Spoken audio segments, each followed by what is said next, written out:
yawa. Wanaume siku tu akisha kukula wanakuacha. Sasa huyu sasa nampigia simu ashiki na mtesa anaweka blue tick. Oh my god.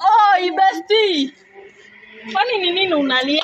Aki ule boy wangu imagine after kunikula ananiweka blacklist. Nikimpigia simu ashiki. Kama yako aje? Mimi hadi nashangaa sijui alinipata je vile alinikula. Bestie, acha nikwambie. Ama ni vile nimeenda na watu wengi. Acha nikwambie. Unaona ile siku zenye abortion.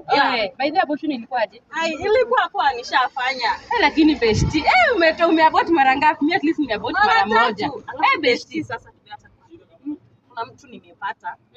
Anakuja kunichukua. Anataka kunioa rasmi. Yaani mtu mpoa.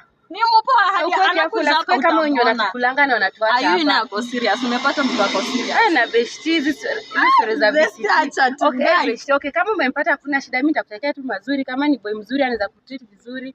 Hakuna shida. Ni sawa. Acha anafaa kuja. Acha nipigie simu akuje.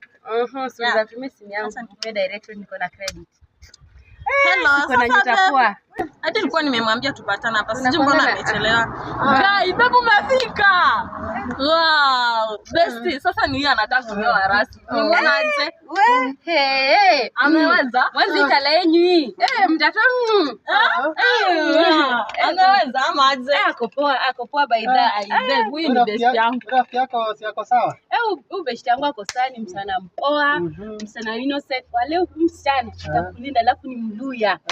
Msichana usimwache. Ni poa sana, ni bestie yangu.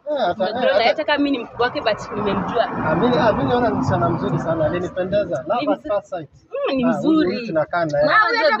Bestie muunde umtengeneze. Unaona huyu na tumbo. Ataangalia tumbo lako vizuri. Sasa mimi nawaishia tu kwa mushi poa. Mimi nitafeel tu poa. Najua tu mtakuwa sawa. Okay, sawa bestie. Sawa. Bestie mimi ni wa release.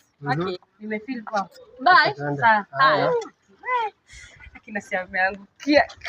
Boys in life. Oh my god, pia mimi nitapata kaa huyo.